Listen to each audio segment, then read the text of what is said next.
Yes, we're back on at 3:40. Appreciate your indulgence, and Mr. Cherniak and Mr. Lee. Yes. Thank you, Mr. Chair.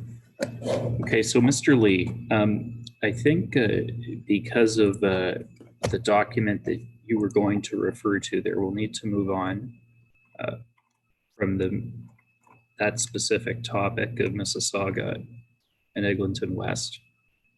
And I know you've given some evidence about the densest, or what you say are the densest communities in Ontario or Canada. Can you please give your evidence on that? We want to bypass this portion for Mississauga City Center. Well, unless you can explain why you're looking at this without reference to a document that's not part of this hearing. Okay, because the city in that confidential. No, that's what I'm saying. You can't say that. So okay. do you have any other reason to refer to this document? Just because I want to prove what the city cited is not okay. Correct. So you'll have to move on from this then. Okay, that's fine. So we can go to next one. So I think right now a big argument is that all proposed intensification plans set a minimum density instead of maximum. Therefore, it provides an opportunity for certain stakeholders to misinterpret the policies to the public. Is there any opportunity to check the upper limit of densely populated communities, so that if we can grab a top limit example and then we can approve something? So Statistics Canada provides us with this opportunity. I will review the top 50 most densely populated communities with everybody. Those data come from Statistics Canada, 2013, I think the census data. So it's the latest one, because the next one is 2021. We cannot get it. That's I think the information I want to refer to. So we can go to the page, tab 15, page 379. Sorry, my headphones just died.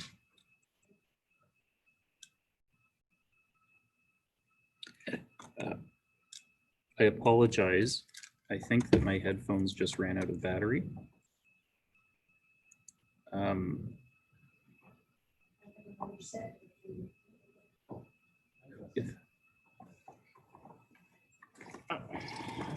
If anyone has one and they don't mind me using them, then I can use them.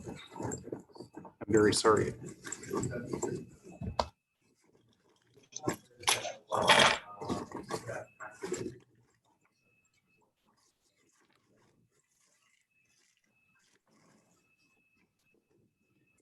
Beggars can't be choosers, as they say, so whatever we have. Okay. Thank you very much.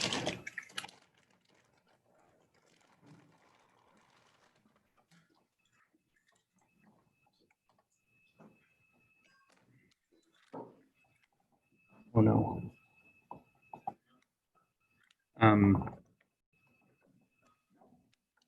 Oh yeah, here we go. I've never plugged something in that way.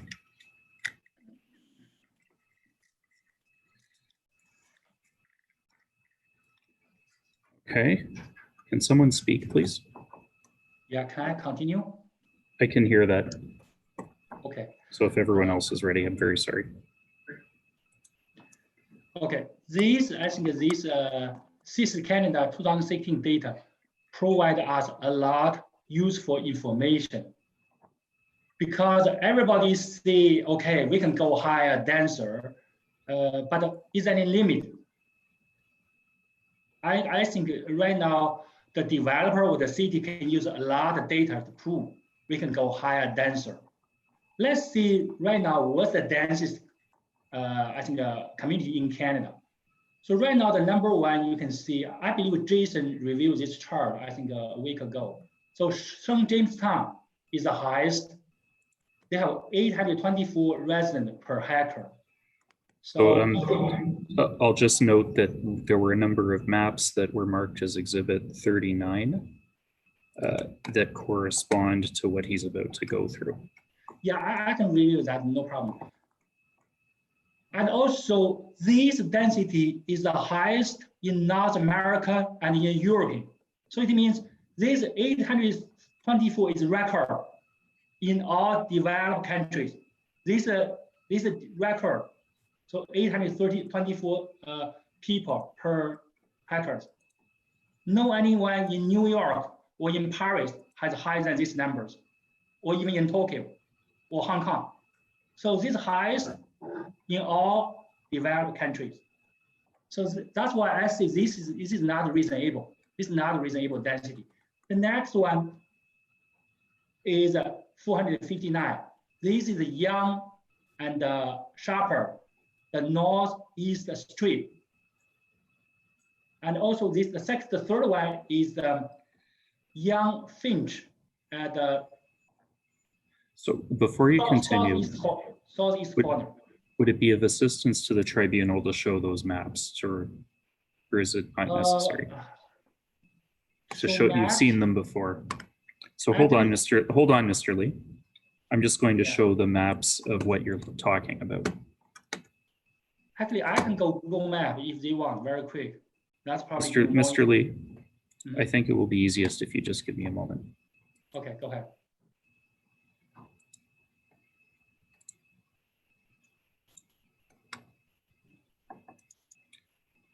So Mr. Lee was looking at the chart that was tab 15 to his witness statement. And he was referring to Jamestown, which was this map 1 that we had previously in Exhibit 39. This block can access 3 subway stations. That one, Jamestown. Great. Oh, so that was St. Jamestown, yes. Yeah. This one have walking distance to 3 subway stations. Okay, so you were on tab 15. I'm going to go to that. The other 2 are Yonge Finch, Yonge Sharper. Okay. So the next one you said is Yonge and Finch? Actually, the second one is the Yonge and Sharper, northeast corner, northeast strip, I will see. And is that this map here? Yes, this is just strip. Here can access, I believe is 1 subway station, not 2. This is only North York Center, I believe here, access. The south end, I'm not sure they have another subway. So this one can direct, oh, and also just I think very close to 401. This is just next to 401. So they have highway access. They have 1 direct access to the North York Center subway. So where's North York Center on this map? Just about your mouth, yes. Okay, Yeah, and then if you go down to the bottom, that's Yonge and Shepherd, right? Yeah. And also next, a couple hundred meters is the 401, not shown on this map. Okay. The third is Yonge and Finch. Just actually above this one, just connected these 2 together. So this was the third one. Yeah, here has a Finch subway station and also have a big bus transition from York region to Toronto. Just I think that's transit station, bus transit station close to here. Okay. The fourth is Yonge and Bloor. That's next to Jamestown. That's most convenient. Has 4 subway stations within walking distance. This one has 4 subway stations because they have 2 lines, Yonge subway line and the Bloor subway line. This is across the north. Let me see. The northwest corner is across the 2 subway cross stations. So this is most convenient. And by the way, here the density exactly same as we proposed. 422 residents per hectare, exactly the same. Here has a 4 subway station and also within 3 kilometers to DVP. When could we reach this one for Yonge Bernard? Can anyone tell me? 1.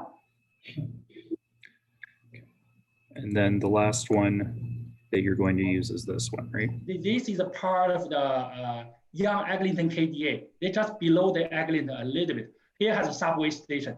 Here That's I believe they David. have two subway stations within walking distance for this one. And you haven't said it, but this is Davisville and Yonge, right? At the top, yeah, Yes. this side is Yonge.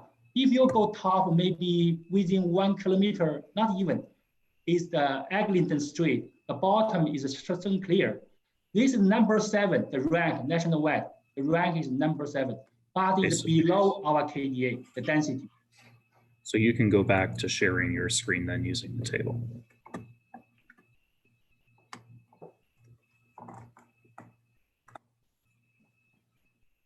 Can you see my screen right now? Yes.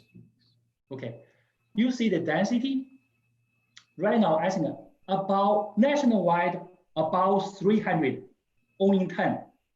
9 is from 300 to 500, only 1, 384. For this St. James Town, I think is very strong. I won't want to concern about this one because this is a record for all developing countries, developed countries. So this is very, very unusual numbers. So also nationwide, about 200, from 200 to 300 had 18 of these. I call very high density. For high density, anything about 150, you can count the nationwide top 50.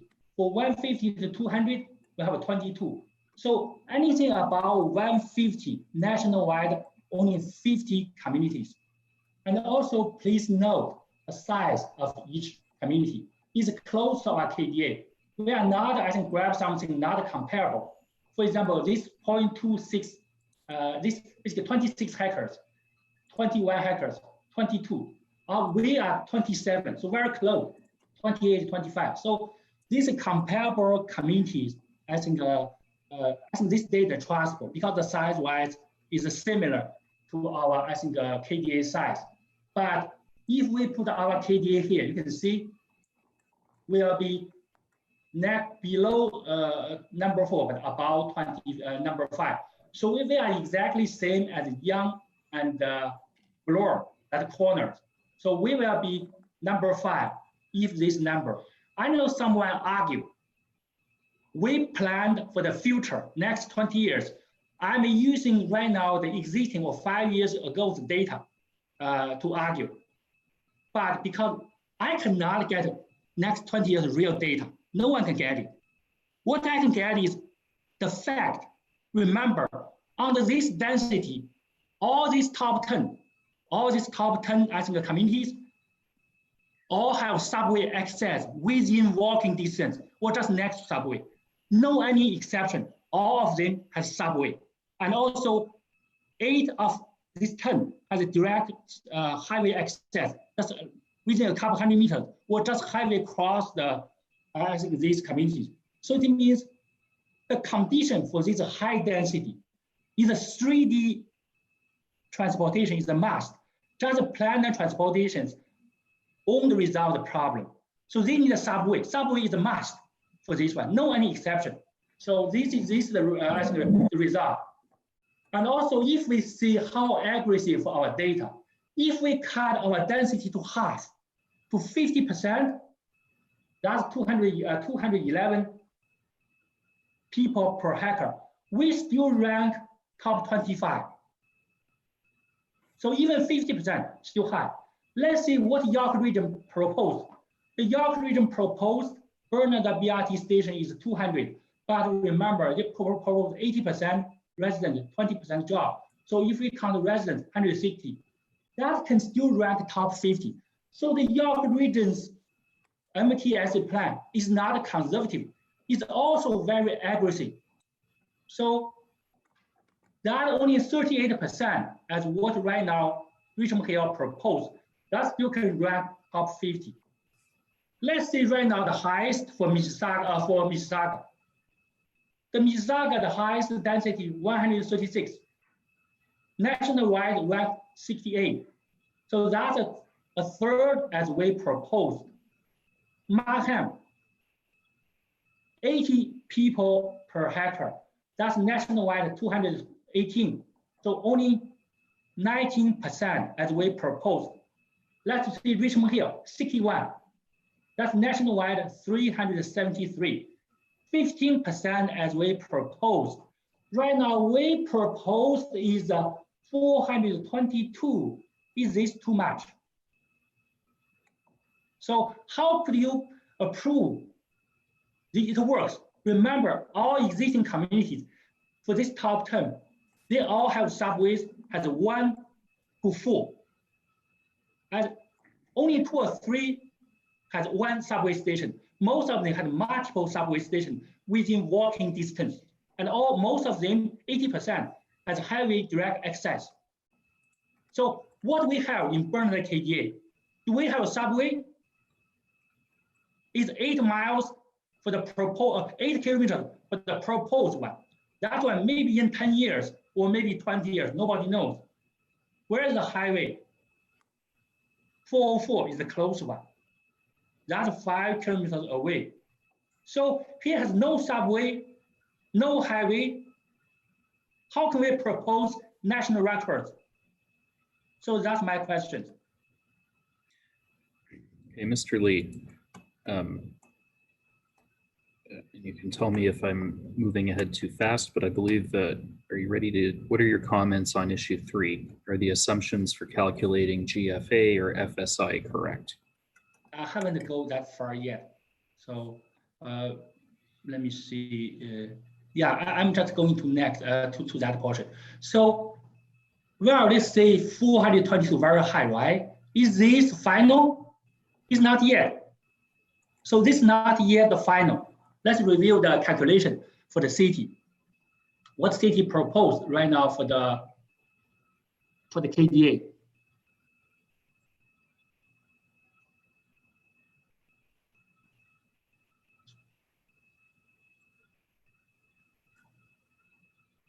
So 146.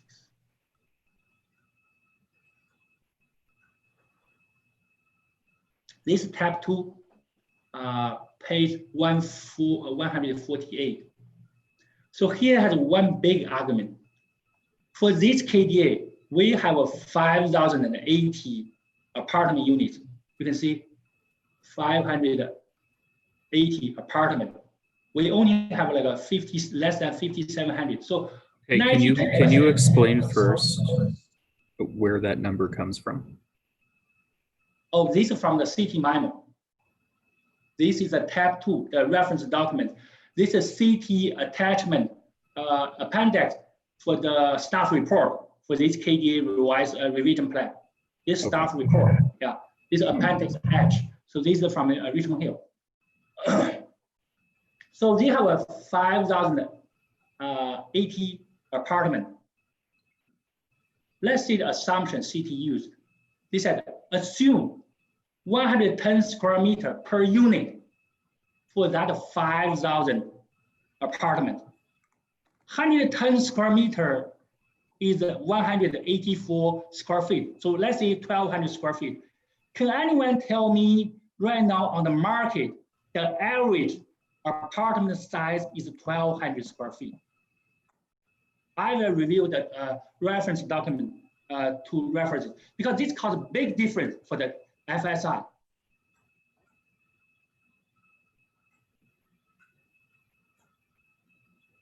So let's go tab 21, page 407.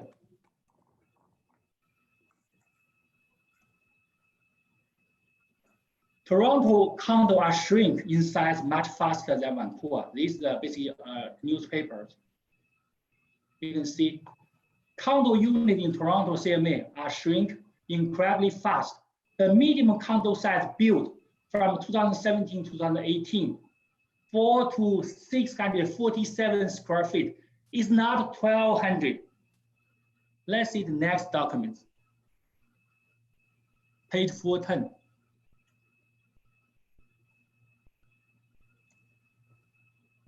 This is the 5 right now live application in the Bernard KDA area. Sorry, so explain what this document is.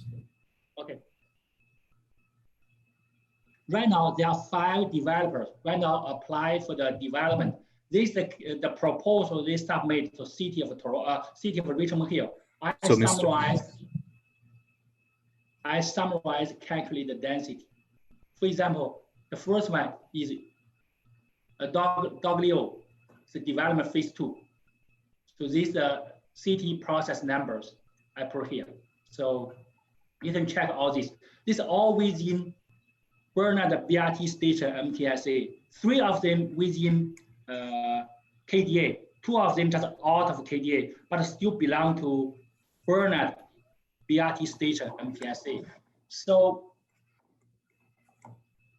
the average size for this application, for these 5 applications, the apartment size, 792 square feet. 792 square feet. Later, I will review this number. Their proposed density, 866, close to 900. Let's see another one built. This I think a 24-story condo built at Yonge 16, they are rebuilt. For this one, this also comes from the city document. For this one, they have let me see. They have about over 900 units. So come out 691 square feet, less than 700. So none of them close to 1,200. Let's see another one. This is also articles. They said the average condo in the GTA was 892 square feet in May 2007, so 13 years ago. Based on the remaining inventory at the time, but shrink to 789 square feet by May 2015. So 5 years ago, already shrink below 800. So based on we're looking at tab 24 to your witness statement, right? Yes, this is page 412. This page 412. And the document about the Yonge and 16th condos was tab 23, right? From 21, 23, 21 to 24. These 4 documents connect together. So they all link together. So this is page 412.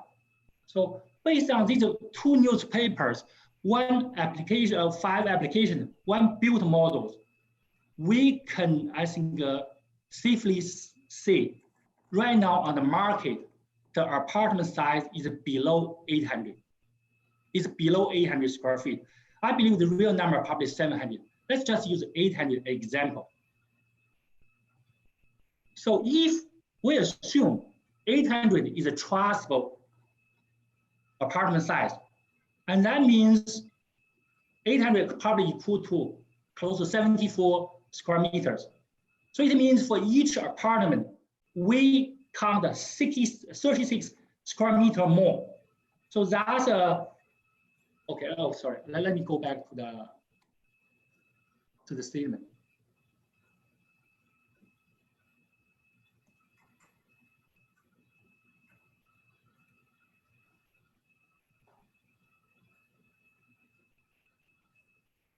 This should be page.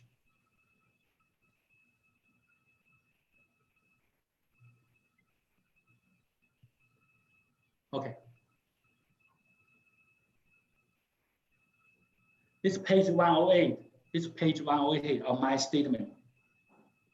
So if we assume 74 square meter equal to 797 square feet, if we assume this is the right number for the average condo or apartment size, then the city can I think calculate 36 square meter more for each apartment. 36 square meter is not big, but if you times 5,000 units, that's come out a shock number. So it means the city count 180,000 more square meters for the GFA, for the required GFA. If we remove this number, if we deduct this number, you can see this original GFA city proposed. We minus this extra, we get this should be right one. So if we use this revised GFA, divide the developer area, we come out to the FSI 2.99. This is for that 422 residents per hectare. So this 2.99, right now the city proposed 3.84. So should we correct this? I will review.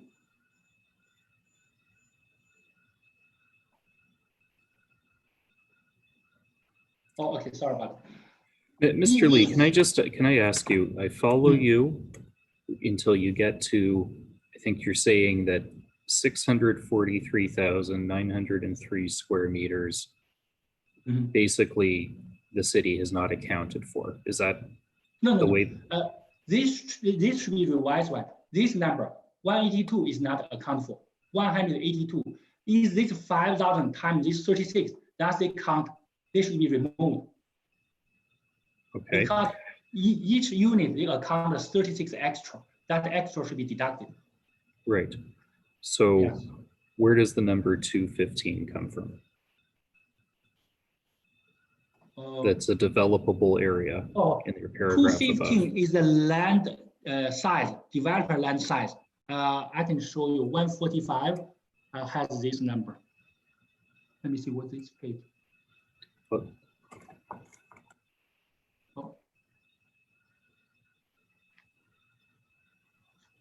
Let me see. Basically, the city document show this one.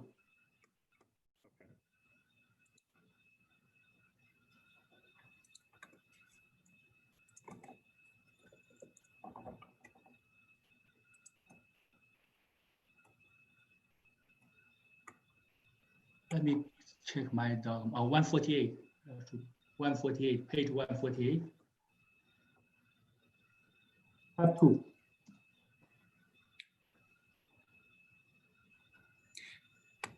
See here, 215. 215 is the site, the developer land size. They use this one, calculate the 3.84. That's the FSI. This right now, the city proposed GFA. Actually, this number, they account almost 200,000 extra. So if we remove that extra, this number drop below 3. Even below 3, they can still reach 422 residents per hectare. So are you saying that based on the number of units the city is showing, they're actually reviewing an FSI of 2.99 and not 3.84? Is that the point you're making? Mr. Chair, Yes. I appreciate that Mr. Lee is a lay witness, and I appreciate that some indulgence should be given in terms of his evidence, but some, and I think that respectfully, I think that crosses the line into leading question. Okay. I think he said it already. I was just trying to make it make sense. I understand, but I don't think it's appropriate to put to the witness the very proposition that you're seeking to have him make. Okay. I'm not seeking anything. This is his evidence. Mr. Lee, when you say revised FSI equals 2.99, what exactly, is there another way you can explain that? Okay, let me go back to that page 115. That I forgot what's my statement page. And if the tribunal already understands the evidence, I don't need to go in this. No? Okay.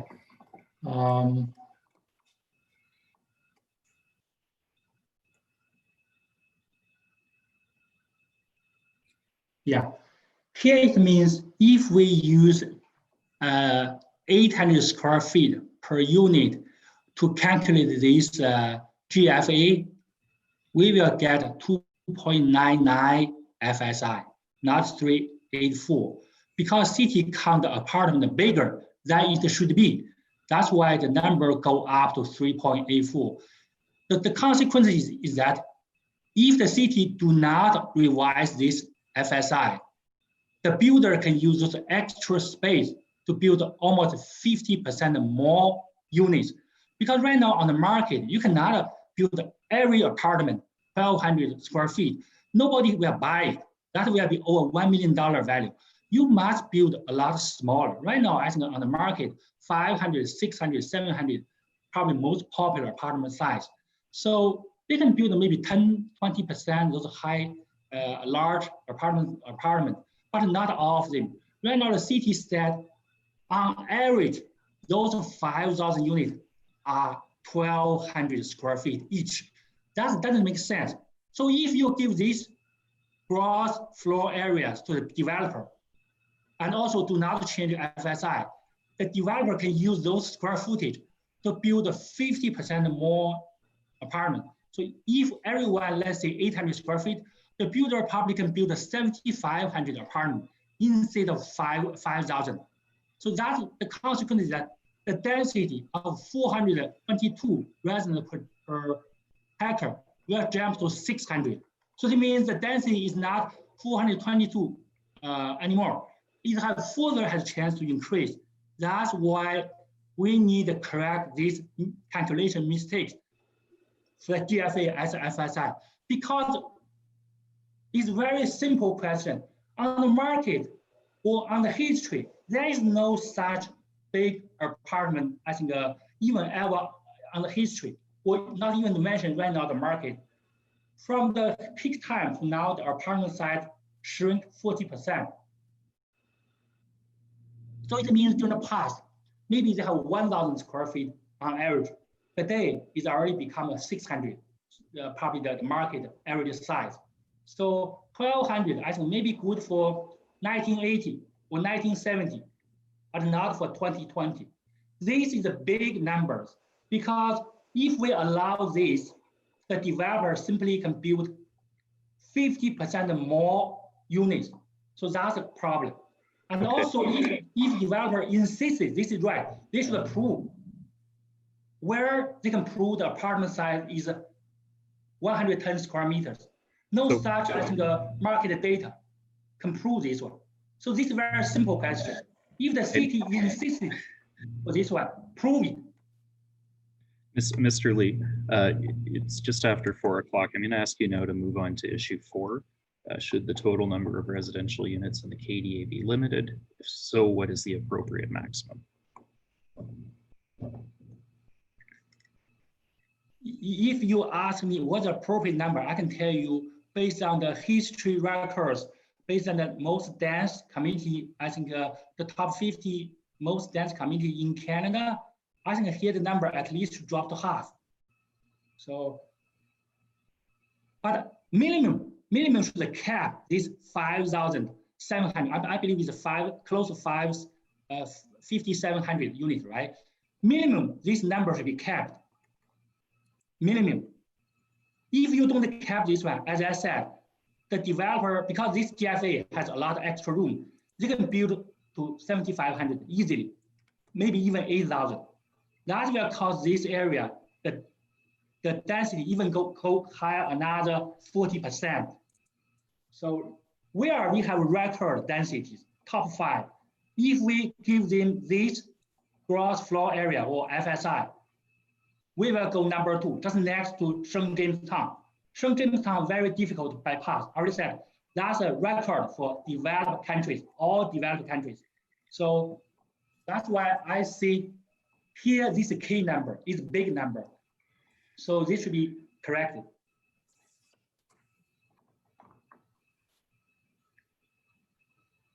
So actually, I have some calculations, but too much details. I don't want to go over with those things.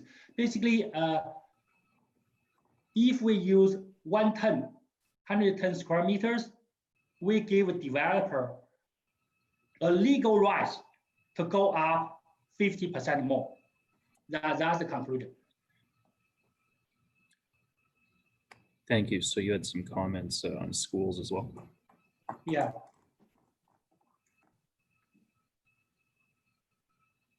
Okay, let's go to the issue 20. So basically, our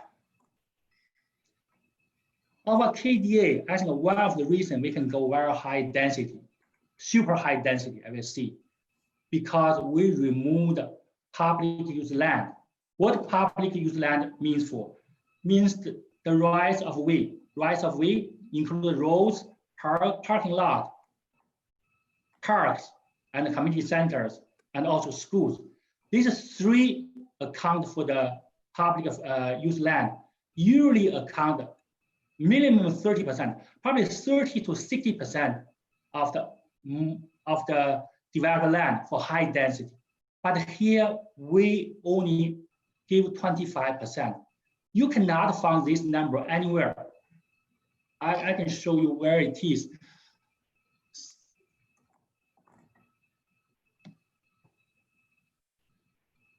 Tab 2, 148 here.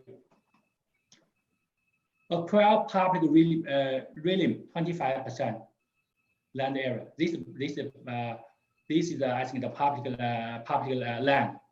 For all developed land, we only give 25%. 25% probably just good for road, nothing for else. That's why for this KDA, we have nothing for the schools, almost nothing for parks.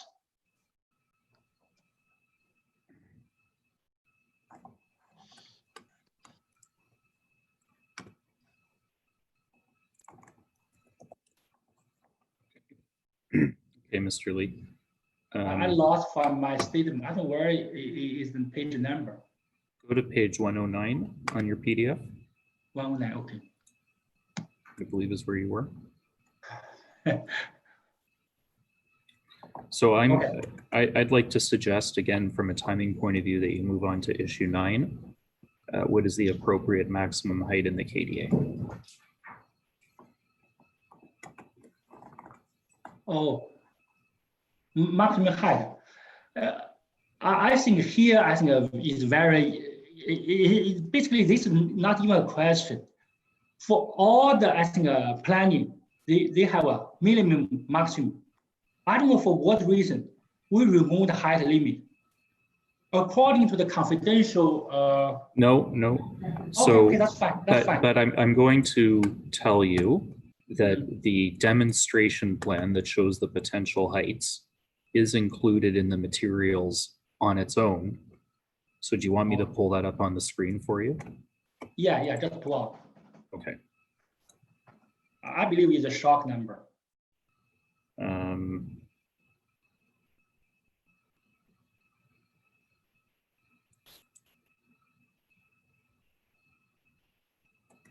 I might have the wrong tab number. Sorry.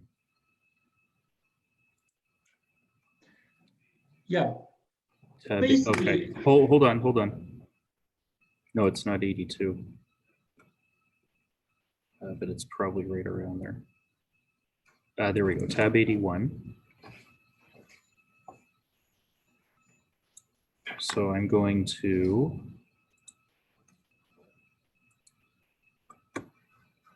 this is now my screen that everybody is looking at, tab 81 of exhibit 1. Oops. So Mr. Lee, here's the first page of this. Yeah, is this number? Yes, I remember. So this is not confidential anymore? This part is not, no. If you zoom, you can see here. I believe this you zoom to the center, they have numbers. Zoom bigger, go bigger. Yeah. So up to 60 story, you can see here, right? Yeah. So. And your comments about that? Yeah, this is against common sense because this KDA is small. That's why I use a 45-degree angle. If 60 story apply to here, can you tell me what's the story apply to, I think city center? That I think KDA probably 8 times bigger. So it means VMC is allowed for 200 stories or 300 stories. Or let's say Richmond Hill centers, that's triple as this KDA. So that one allowed for 120 or 150 stories. So we need a cap for this storage maximum. And also why right now the height is important. As I said, because we calculate the extra GFA for developers. If we don't cap the height, they can use all those extra 36 square meters per unit to build higher. So that's why they can break the density for 400, 500. They can go 800, 900. Remember that 5 live application, those developers apply the densities 866 residents and jobs per hectare. That's close to 900. Right now they are applying. So this is not assumption. These are real factors. The developer right now got without any limit. So we need to set up the maximum height to get some controls. Otherwise, we out of control. History-wide, we cannot afford this height because we have here, I think, at the most, it's just a BRT station. It's nothing. So how can you propose this national records even closest next to St. Jamestown if you give this height today? St. Jamestown still have 3 subway stations to use and next to DVP. What we have right now here? Where is the subway stations? We have nothing. I know those those stakeholders, they can put a lot of data. I'm an engineer too. If the variables goes to a lot, you can easily adjust some numbers to suit your needs. So you can prove 800, 900 is reasonable, but the data from States Canada won't agree with this. The York region didn't ask for this. The Richmond Hill future development requirements not support this for these densities. So I think the height must be set to a reasonable level. Should be below Yonge 16th, right? Yonge 16 should be below the Richmond Hill centers. This totally makes sense. And the Richmond Hill center should be below North York centers. So, because the facility is different. So, Mr. Lee, the YRA has provided its own version of the height limits. So this is tab, it is one of the tabs in the YRA book.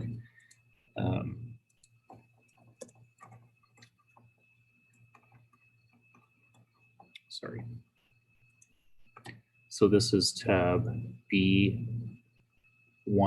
in the YRA document book. And so Mr. Lee, what are your comments on this?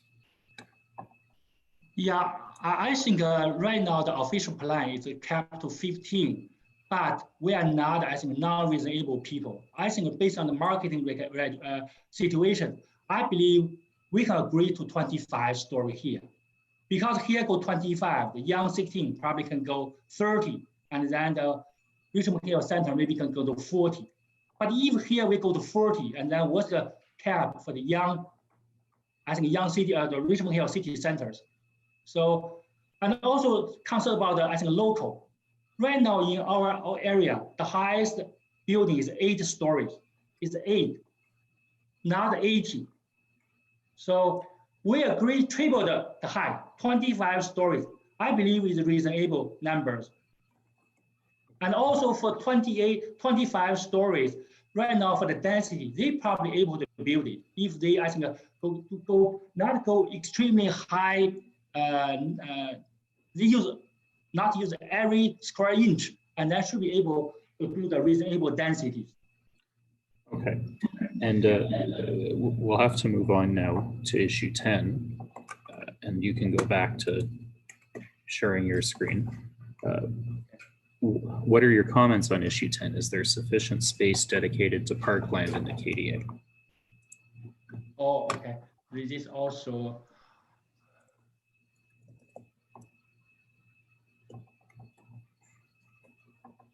Can you see my screen right now? Yes. Okay. So right now for this KDA, as I said, why we can achieve super high density? Because we remove the requirement for public use land. We only assign minimum roads, but nothing, almost nothing for school, almost nothing for park. So right now, I think the rule of thumb, most municipal use is as a 1 acre per 300 units, or 1 acre per 1,000 residents. Because here the residential unit is small, so I believe that 300 units is for the house, not for apartment. Apartment 300 apartment, probably only 500 people. That's why I think 1 hectare per 1,000 residents is reasonable. So it means 10 square meter per capita. That's reasonable number. I see you've referred to an attachment. Yeah, I will go there. Go ahead. Let me see the number I write down. So let's go to tab 27, page 465.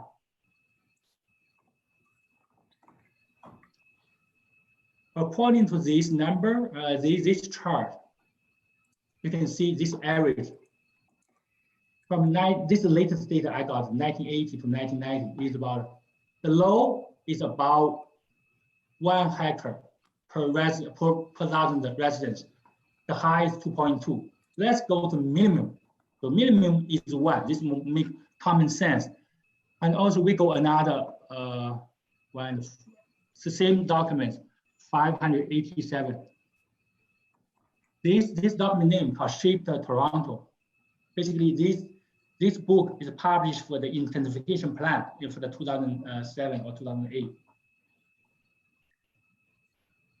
You can see the part, Plan Act standard, 5% of land area, plus 2% employment land, or 1 hectare per 300 units, whichever is greater. So not 5%, whichever is greater. Or another one is called 2.6 hectare per 1,000 residents for combined school and park. We are not even closer. So what's our number? We have 11,300 people. That's nominal planning, not include that 36 square meter extra. For that 11,000 residents, we share 1.6 hectares, 1.6 hectares. So everybody 1.7 square meters, less than 1.7 square meters. Let's see what's the average for the I think our neighborhoods.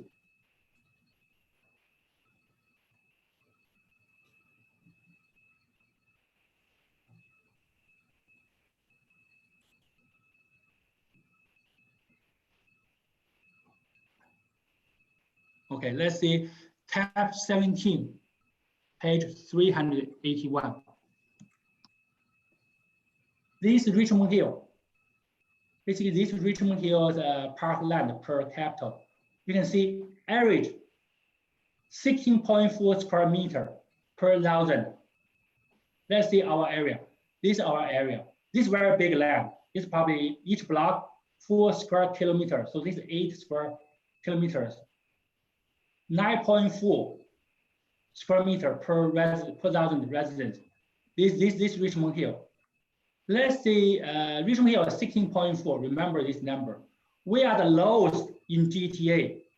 Let's see the staff report generated by the city staff. That's tab 18, page 389.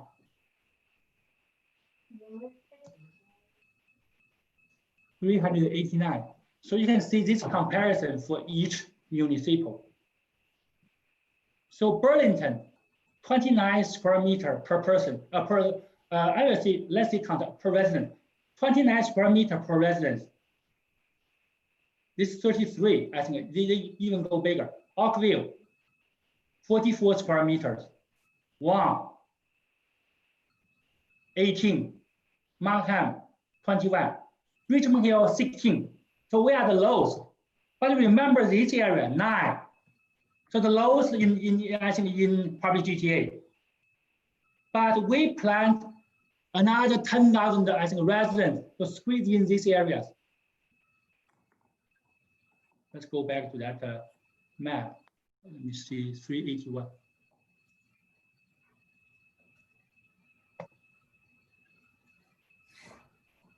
So we plug in, if we consider other MTSA, 20,000 extra person to these areas. We'll drop this number to 0.5 to 0.5. So on average, only 5 square meters per residents. Let's say Toronto. What number? Because Toronto is a project, right? Remember. Let's say type 19, page 391.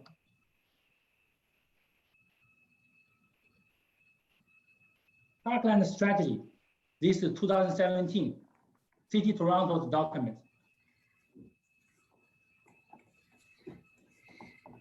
2017, 28 square meter per park area per person. 28.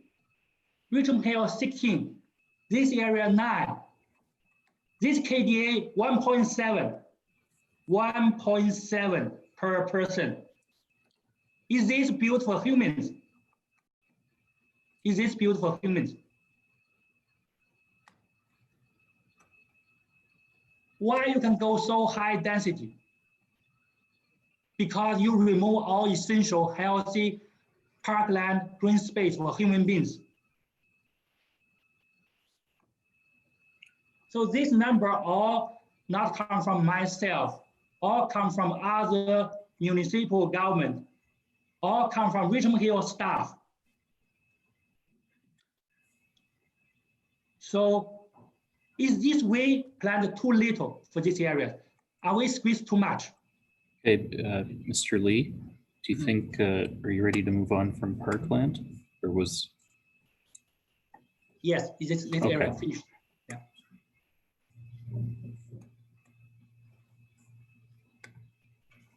We're just about done with Mr. Lee.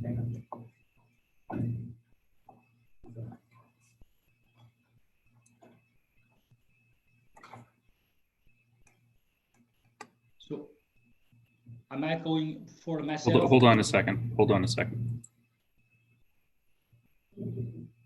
Go ahead. Okay. So Mr. Lee, do you have any comments on issue 15? Does the secondary plan allow for more residents and jobs than can be justified by the transportation infrastructure available? Yes. This area, I think one of the big arguments is how many people or jobs can afford by the existing infrastructures. Basically, in the next 20 years, this area won't have a big change, except that, let me see, that's a subway, not subway, that railway cross, I think probably will be built. Except that, I think the BRT already almost finished. So no any other big improvement in this area. So we will move another 10 or 15,000. If we count the other MTSA above and below this KDA, we have another 20,000 people will move in the next 20 years. So let's see the local infrastructures. I will go over with them. Right now, the traffic accident, I think the map information we got is tab 16, 380, page 380. This is the traffic accident data we summarize based on the Yonge region police report and also the data they sent to us. So from 2012, oh, can you guys see my screen? Yes.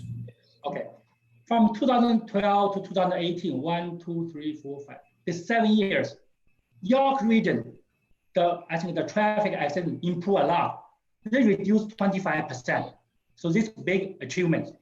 But Richmond Hill increased 13%. For this area, increased 37%. Increased 37%. So remember, we didn't add any single resident for those proposed 20,000 extra. So this is based on right now. So in the future, you put another 20,000 people without any infrastructure improvement. What result do you want? You want to hear become a dead spot? So this data is come from Yonge Region Police, and also this data is based on the boundary. Egg Mills, Yonge, Yorkland, and CO Wood. We drop block, and send a request to York Region Police. They send us this collision data. So this area already problematic for the traffic. So right now you guys have a lot of, let's say, traffic expert report. Okay, they can prove X, Y, Z. How can you prove this number now to increase? How can you make to reduce this collision numbers?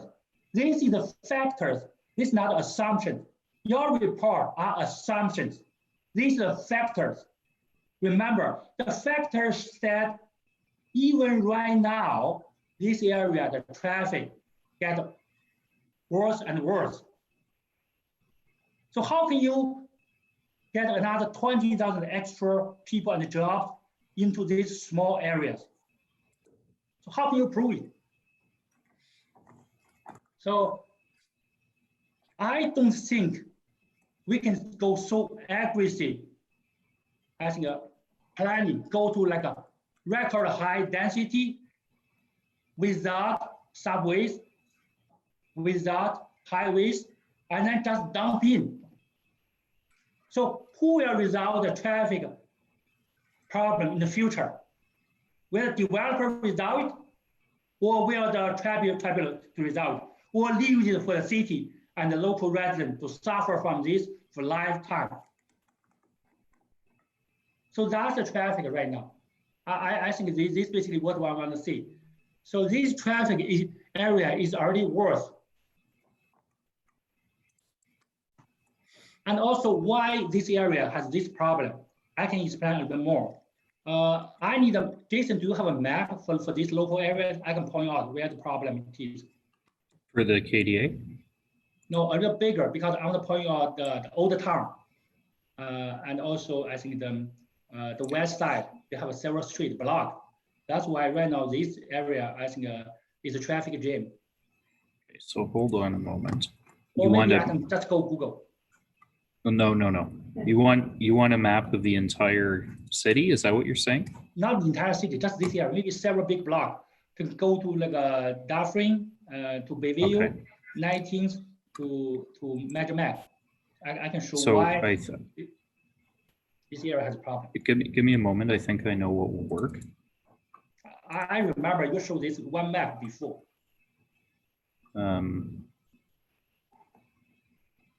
Actually, the traffic expert in his document has one of this map.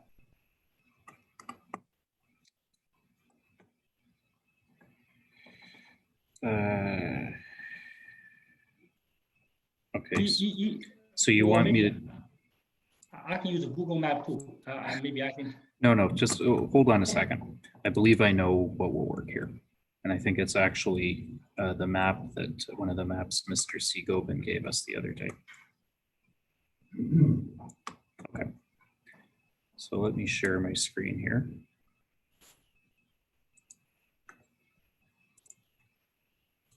Okay, so this was exhibit. Yes. Hold on a second. Hold on. This was exhibit 64, I believe.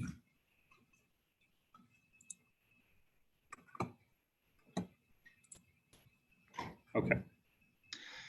Yeah, basically that center circle area close to KDA. Here has several bottlenecks. First is a railway cross.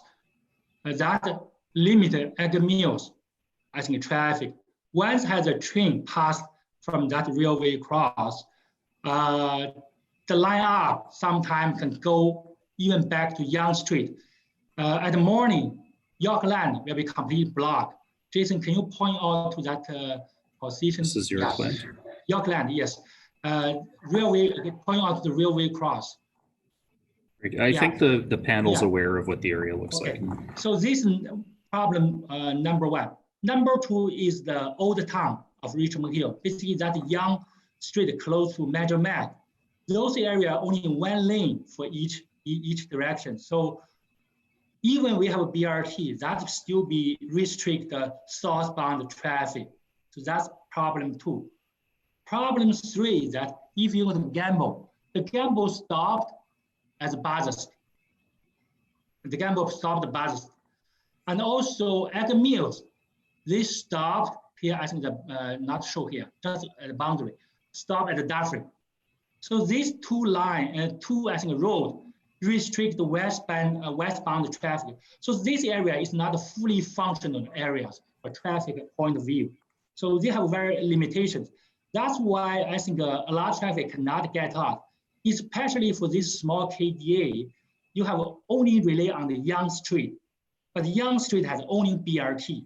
So at the morning or afternoon rush hour, 10 or 20,000 people go out for work or back from work.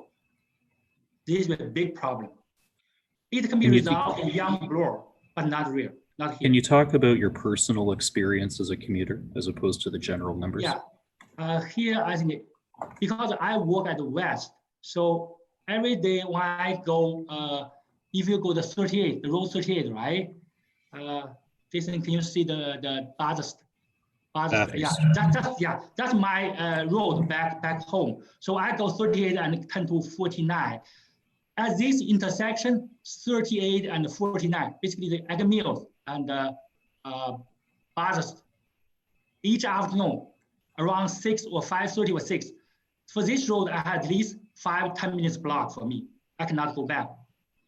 Each time during the weekend or some normal day, if I want to go to east, the past 5 years, I never go Yonge Street, go north. I always, because I'm living the Brookside, right?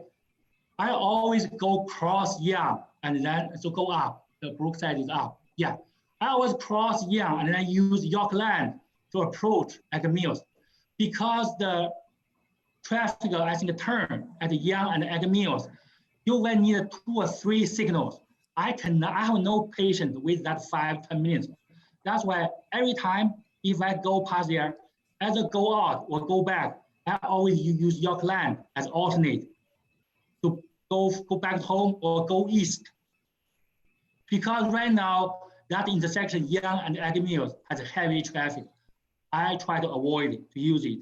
That's been like 5 years.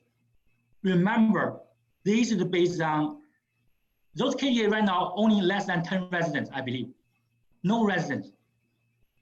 And maybe have a 1,000 jobs. In the future, you have another 14,000 planned, proposed people and jobs, not include the extra.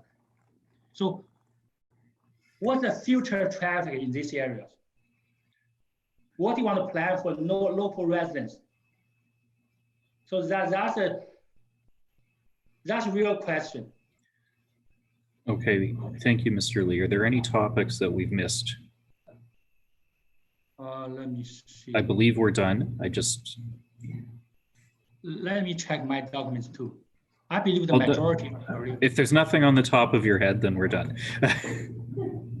No major issue. I believe it's done. Anything, if I miss tomorrow, I can go back. So what will happen next is cross-examination. So those are my questions for Mr. Lee.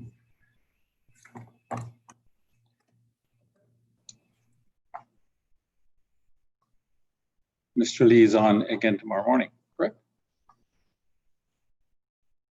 Right? That is correct. Thank you. Okay. 9:30 tomorrow morning. Okay, thank you.